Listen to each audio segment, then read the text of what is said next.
जो जो आगे बढ़ता जा रहा है त्यों-त्यों अपेक्षित रूप से सहज समझा जा सकता है कि जनता के अंदर अपना विरोध और प्रधानमंत्री श्री नरेंद्र मोदी जी के नेतृत्व के प्रति निरंतर बढ़ते समर्थन और स्नेह को देखते हुए हमारे विपक्षी दल और मुख्य रूप से कांग्रेस पार्टी ऐसा प्रतीत होता है कि अपना मानसिक संतुलन खो बैठे हैं।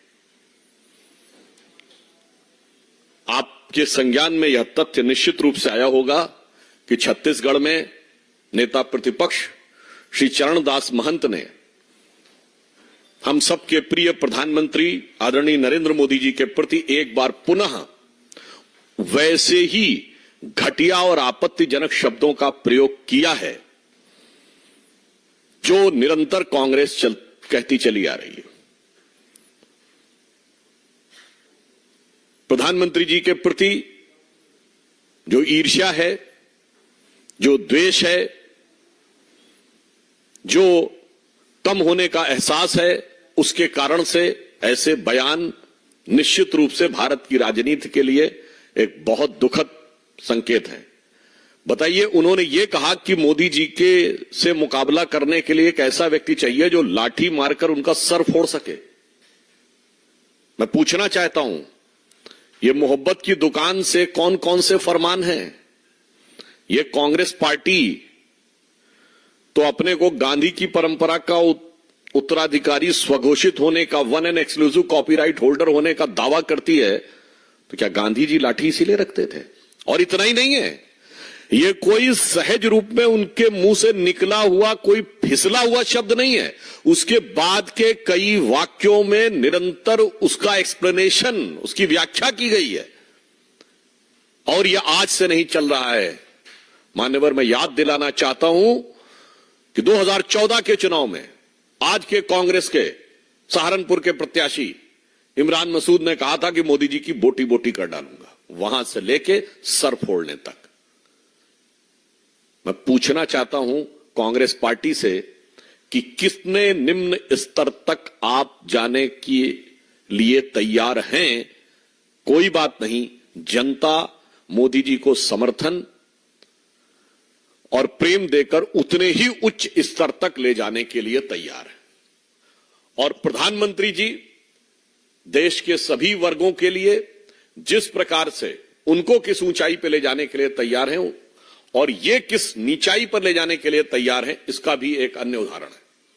आपने कांग्रेस के वरिष्ठ नेता रणदीप सुरजेवाला जी का भी वह बयान सुना होगा, जिसमें वो हमारी पार्टी की वरिष्ठ सांसद हेमा मालिनी जी के लिए किस प्रकार के आपत्तिजनक, अशोभनीय और अभद्र शब्द का प्रयोग कर रहे हैं, जिसे किसी औपचारिक मंच से बोलना भी संभव नहीं है।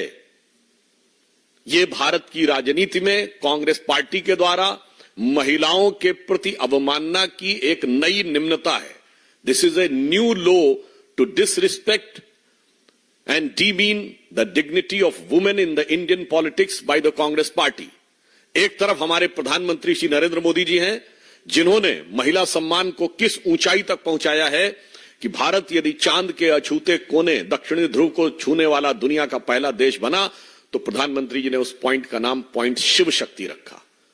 और आपको ध्यान हो, ये कहते समय उन्होंने कहा भी था कि इस अभियान में जो महिला वैज्ञानिकों ने योगदान दिया है, इसलिए हम शिव और शक्ति दोनों की आराधना कर रहे हैं। वो इस ऊंचाई तक ले जाते हैं महिलाओं के सम्मान को, और कांग्रेस इस निम्नता तक ली जाती है जिसे प्रेस कॉन्फ्रेंस में औपचारिक रूप से बोलना भी उचित नहीं होता है। हमारी शब्दावली है नारी शक्ति वंदन अधिनियम, हमने महिला आरक्षण बिल नहीं कहा, और उनकी शब्दावली है ये। और मैं ये भी कहना चाहता हूं कि इसमें विषय सिर्फ रणदीप सुरजेवाला जी का नहीं है, यह विषय कांग्रेस पार्टी की एक व्यवस्थित और कुत्सित मानसिकता का है। महिलाओं के प्रति एक व्यवस्थित और कुत्सित मानसिकता का है। This is not just a mere and isolated statement by a Congress leader, but a structured and well thought of dastardly mindset of the Congress party regarding the dignity of the woman. मात्र कुछ दिन पहले की तो बात है, जब कांग्रेस के सोशल मीडिया की जो चीफ हैं, उनके ऑफिशियल ट्विटर हैंडल से, यानी कांग्रेस के औपचारिक ट्विटर हैंडल से किस प्रकार का अभद्र शब्द, और जिसने मंडी की पवित्र भूमि के बारे में इस ढंग का भाव लिखा, वो आया। और मजे की बात है, आज तक कोई कांग्रेस उसे खोज नहीं पाया। तमाम चीजें खोज खोज के भाषण दे रहे हैं, आज तक नहीं पता लगा पाए कि उनके यहां से ट्वीट किसने किया था। आपने देखा था अभी कुछ दिन पहले राहुल गांधी जी ने ऐश्वर्या राय बच्चन जी के लिए किस प्रकार के शब्दों का प्रयोग किया था। यहां मैं यह भी कहना चाहता हूं कि कांग्रेस को यह भी ध्यान रखना चाहिए कि हेमा मालिनी जी आयु में श्रीमती सोनिया गांधी जी की आयु वर्ग के समकक्ष है। क्या अपने से इतनी बड़ी महिला के लिए ऐसे शब्द का प्रयोग करना उचित है? हेमा मालिनी जी स्वतंत्र भारत के बाद के समय में जो सेल्फ मेड महिलाएं हैं, यानी आत्मनिर्भरता के द्वारा, अपने प्रयास के द्वारा स्थापित होकर राष्ट्रीय स्तर पर एक पहचान बनाने वाली महिलाओं की जो एक शक्ति है, वो उसकी प्रतीक है। वो किसी अनुकंपा से बनी हुई, प्राप्त की हुई क्षमता की प्रतीक नहीं, अपनी क्षमता से महिला क्या स्थान बना सकती है उसके प्रतीक है। और हमारी पार्टी में निरंतर उसी महिला शक्ति को आगे बढ़ाने का प्रयास किया जाता है। परंतु कांग्रेस पार्टी के लिए मैं याद दिलाना चाहता हूं, कितनी बातें कही जाएं। राहुल गांधी जी ने, आपको यदि याद हो, 10 अक्टूबर 2017 को कहा था कि आरएसएस की शाखाओं में छोटे छोटे कपड़े पहन के महिलाओं को कभी देखा है क्या? ये छोटे कपड़े शब्द का क्या तात्पर्य था? राहुल गांधी जी का बड़ा प्रसिद्ध बयान है, आप याद करिए, कि लोग मंदिर जाते हैं छेड़खानी करने के लिए, यानी सनातन धर्म, हिंदू धर्म के पवित्र स्थान को के साथ महिलाओं के अपमान की बात को जोड़ने का प्रयास करना। अभी हाल ही में आपने संदेश खाली के बारे में तो देख ही चुके हैं। यहां तक कि दिग्विजय सिंह जी का वो बड़ा प्रसिद्ध और कुख्यात बयान आपको ध्यान होगा, जो वो अपनी ही पार्टी की एक महिला पदाधिकारी के बारे में उन्होंने कैसा आपत्तिजनक बयान किया था। अभी पिछले वर्ष की तो बात है। कांग्रेस के वरिष्ठ नेता राजस्थान में शांति धारीवाल जी, जो ये कहते हैं, जब ये बात आई कि एनसीआरबी के डाटा के हिसाब से राजस्थान में सर्वाधिक रेप होते हैं, तो कहते हैं कि इसलिए होते हैं कि राजस्थान मर्दों वाला प्रदेश है। ये घृणित मानसिकता है महिलाओं के बारे में।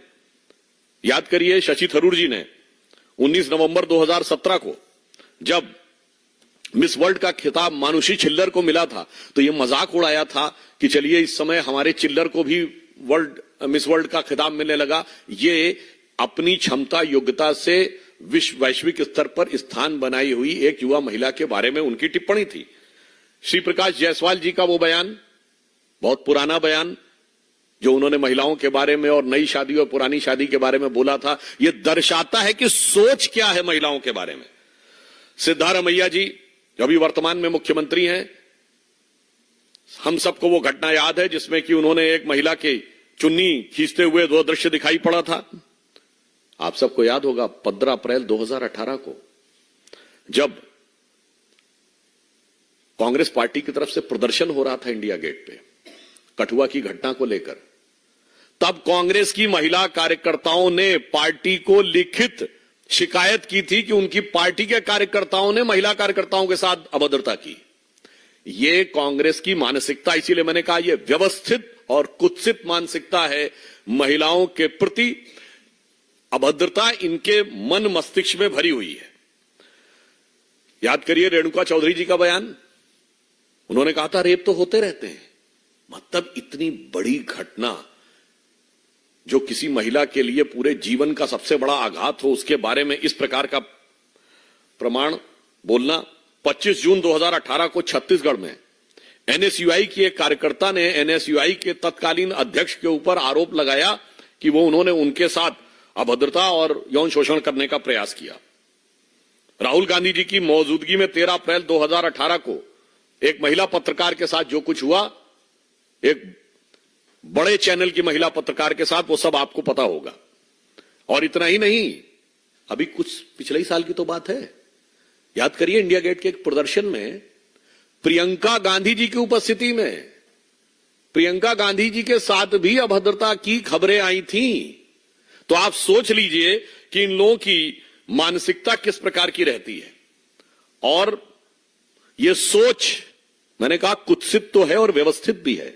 व्यवस्थित सोच क्या है?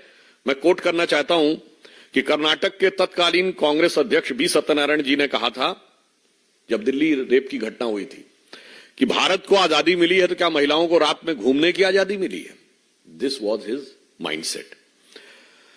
अभी कर्नाटक के कांग्रेस के बहुत senior, one of the senior most MLA B Shankarappa, Shiv Shankarappa ने कहा है कि महिलाओं को कोई दूसरा काम नहीं आता, उन्हें सिर्फ खाना बनाना चाहिए, इसके अलावा कोई दूसरे काम में रुचि नहीं लेनी चाहिए। अब आप समझिए, 27 दिसंबर 2012 को आंध्र प्रदेश के मुख्यमंत्री बोत्सा सत्यनारायण जी ने कहा था कि अगर रेप से बचना है तो महिलाओं को घर में रहना चाहिए। इसीलिए मैंने कहा दिस इज ए स्ट्रक्चर्ड, ये जो बयान है सुरजेवाला जी का, ये सीरीज है, ये धारावाहिक है, ये कोई अचानक अकेला नहीं है। फिर आपको याद हो, हरियाणा प्रदेश कांग्रेस पार्टी के प्रवक्ता ने कहा था कि 90% जो बलात्कार के मामले होते हैं वो तो आम सहमति से होते हैं। चलो, वो तो प्रवक्ता था।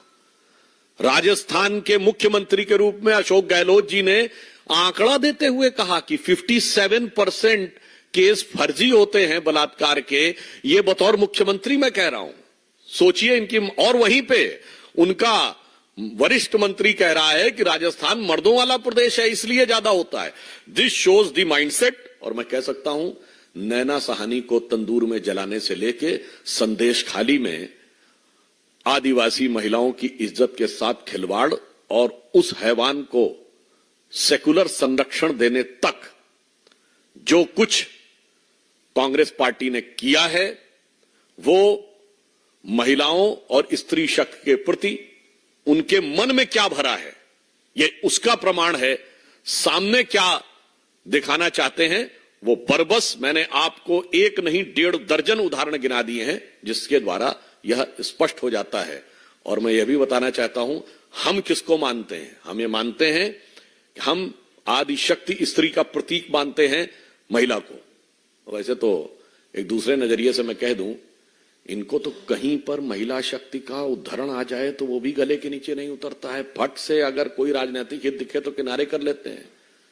वंदे मातरम का जो पूरा गान था, जो पोर्शन कांग्रेस ने हटा दिया था, जो उनके यहां नहीं गाया जाता, हमारे विचार परिवार में गाया जाता, उसमें क्या लाइन है? अबला केनोमा तो बोले बहुदल धारणी रिपुदल वारणी, भुजये तुमिमा शक्ति शरीरे बहुते शक्ति, भुजये हृदय तुमिमा भक्ति। हम तो भुजा में शक्ति रिपुदल वारणी उस रूप में स्वीकार करते हैं, आपको स्वीकार नहीं होता है। इसलिए मैं कहना चाहता हूं, इस विषय के ऊपर देश की जनता इसे देखे और निश्चित रूप से जो अपमान और अवमानना की गई है, निरंतर की गई है, व्यवस्थित रूप से की गई है, उसका संगठित रूप से जवाब इन चुनावों में देश की जनता देगी, यह मेरा अनुरोध है। अब श्री प्रेम शुक्ला जी अपना विषय रखेंगे। मित्रों, बीते सप्ताह आदरणीय प्रधानमंत्री और आदरणीय विदेश मंत्री जी ने कच्छ तीऊ के संदर्भ में बयान दिया था। उस समय कांग्रेस पार्टी के तमाम नेता वृथा प्रलाप कर रहे थे। अभी कल ही कांग्रेस के नेतृत्व वाली इंडिया अलायंस के नेता श्रीमान वायको ने तमिलनाडु में एक बयान दिया है, जिसमें उन्होंने कच्छ तीऊ के मुद्दे पर कहा है कि कांग्रेस ने तमिलनाडु के साथ धोखा किया है, दगा दिया है।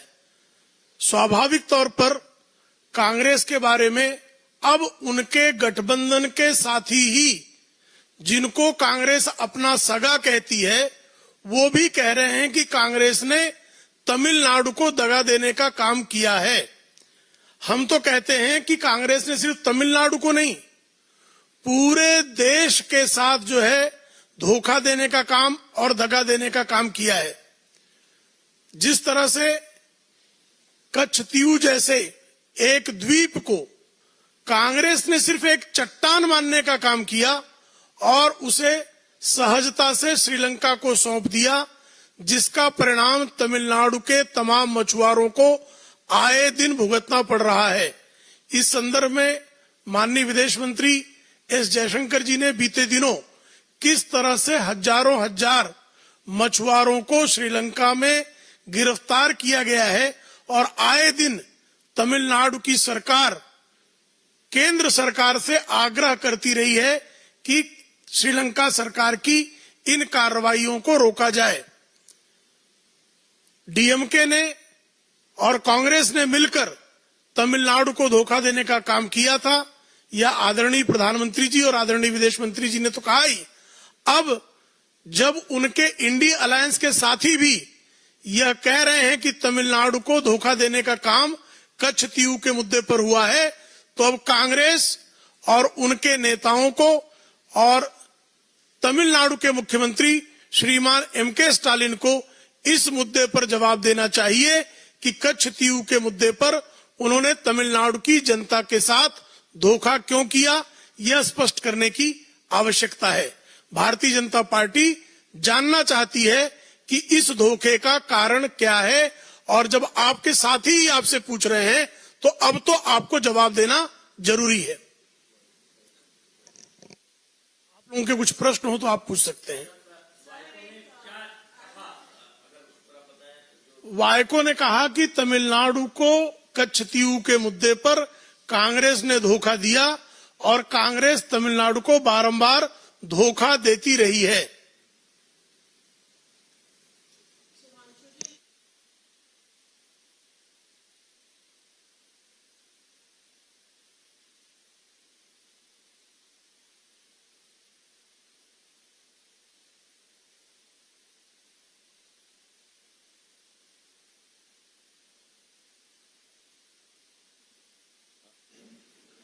हिंदी में, अच्छा पहले इंग्लिश में बोल देते हैं। Whatever Mr. Gaurav Vallabh has said, that the party, means Congress party, seems to be inclined towards one religion, it is not his statement. You remember after the devastating defeat of 2014, they themselves formed an A.K. Antony committee, headed by then senior most leader A.K. Antony. And he has given the conclusion that the major cause of disastrous defeat of Congress party was that they seemed to be inclined too much towards one religion, precisely in a way what he was trying to say, that Congress perceived to be the party inclined towards the Muslims. That's why the rest of the communities, because I want to say that Mr. A.K. Antony himself was from the minority community. This, I am underlining this fact. So whatever Gaurav Vallabh is saying, from the senior most leader to younger leader, they are saying the same thing. Another thing, Mr. Gaurav Vallabh, to the best of my knowledge, is a professor of finance from Xavier XLRI, one of the reputed institute. अब जो थोड़ा बहुत भी समझदार होगा, उसको कांग्रेस की किसी चीज में समझ आएगी। आप स्वयं समझ सकते हैं, ये राहुल गांधी जी जो पूरे देश को समझा रहे थे, मतलब अपनी पार्टी को जो समझा न पाया, देश को वही समझाता हूं, ये उनके लिए बहुत सटीक और उचित बैठता है। और ये एक सहज स्वाभाविक बात है, एक के बाद एक कांग्रेस से जिस ढंग से लोगों का मोह भंग हो रहा है। वैसे एक बात मैं कहना चाहूंगा, कांग्रेस ने बड़े युवा नेता को एक लिया था, और उस युवा नेता से कांग्रेस में पार्टी के ऑफिस में प्रेस कॉन्फ्रेंस कराई थी, और उसने कहा था कांग्रेस डूबता जहाज है, मैं उसको बचाने के लिए आया हूं। अब पता नहीं आने के बाद बच रहा है कि डूब रहा है, ये तो सबको दिख रहा है।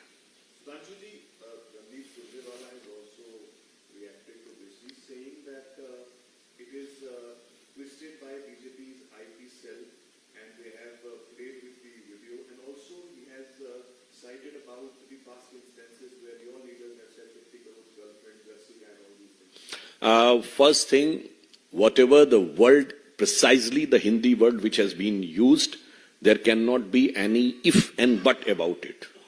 That is a very derogatory word, particularly when you use in the context of a woman. And I have already cited out, it's not the question of just one statement of Randeep Surjewala. It's a series of around more than a dozen statements, or 1.5 dozen statements I have quoted, spanning over the period of 1 decade, that the Congress have used this. And whenever they have used this, they have categorically spoken to the principles. अभी तो उनके साथी दलों के तो बोले ही नहीं है कि लड़कों से गलती हो जाया करती है। आजम खां खड़े होके बोले थे, चेयर पे बैठी हुई, मतलब स्पीकर की चेयर पे बैठी हुई महिला से अभद्रता की थी उन्होंने, याद हो आपको? रमा देवी जी बैठी हुई थी और कह रहे हैं आपसे तो मैं चेहरा नहीं हटा सकता, एंड 3 दिन तक माफी नहीं मांगी थी, and all were sitting with them. इसलिए again I want to reemphasise, this is not the question of one statement for which they can take an alibi of that it was prefixed to this and suffixed to this. There is an structured, dastardly mindset demeaning the respect and dignity of women, which has been there in their inherent tendency.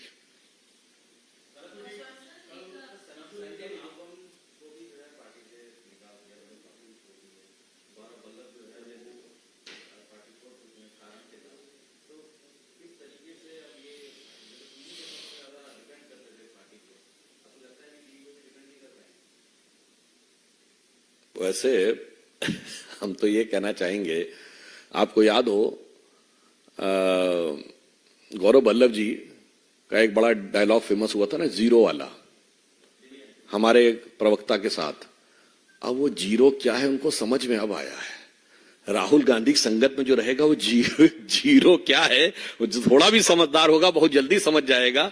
तो मुझे लगता है कि शायद उनको अब zero का अनुभव पूरी तरीके से हो गया हो।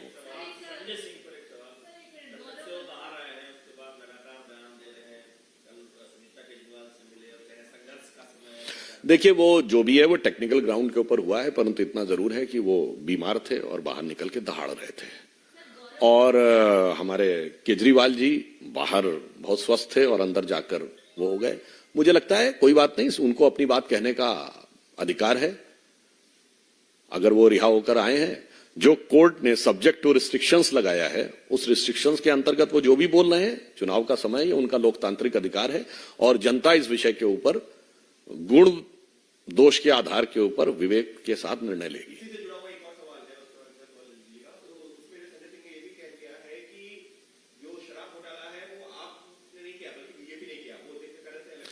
वैसे संजय सिंह जी जिस जोशो जुनून के साथ बोल रहे थे, उनका एक दूसरा वीडियो भी तो अवेलेबल है, पुराना वाला, उसी जोशो जुनून के साथ। समाजवादी पार्टी एक परिवार की पार्टी, लालू प्रसाद यादव की पार्टी एक परिवार की पार्टी, एनसीपी एक परिवार की पार्टी, डीएमके एक परिवार की पार्टी से क्या होगा? कोई बात नहीं, वक्त के साथ बदले बदले सरकार नजर आते हैं, मगर सरकार बनाने वाले लोग बहुत समझदार नजर आते हैं।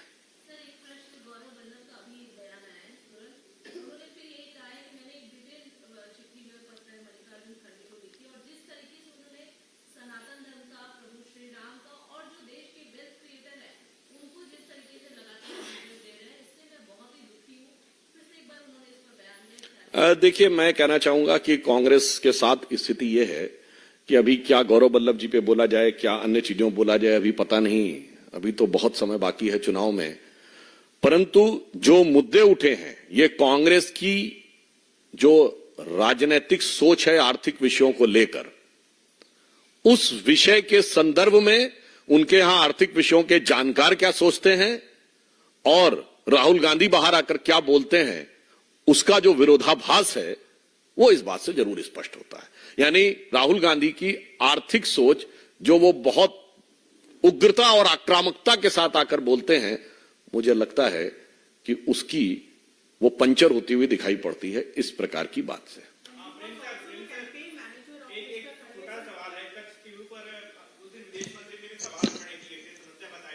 जी अब आप चाहते क्या? नहीं, नहीं, भारतीय मछुआरों की समस्याओं का समाधान तो हम निश्चित तौर पर चाहते हैं। और ये समस्या जो है वो किस कारण हुई है, ये आदरणीय प्रधानमंत्री जी ने स्वयं बताया है, विदेश मंत्री जी ने बताया है, और बारंबार जो है तमिलनाडु की सरकार केंद्र सरकार को पत्राचार में भी ये इंगित करती रही है। सर आपने जो जवाब दिया, बड़ा जवाब दिया, मैंने छोटे तौर पर नहीं भाई करो, भारतीय देखिए उस द्वीप को, कच्छतीव को आपने जब श्रीलंका को सौंप दिया, उसके कारण ही तमिलनाडु के भारतीय मछुआरों को समस्याओं का सामना करना पड़ रहा है, बारंबार वो गिरफ्तार हो रहे हैं। तो उस समस्या का समाधान हमारी इच्छा है। मतलब ये सुविधा की राजनीति के लिए कांग्रेस द्वारा भारत के राष्ट्रीय हितों का समर्पण अक्सई चीन से लेकर कच्चा थेगू तक।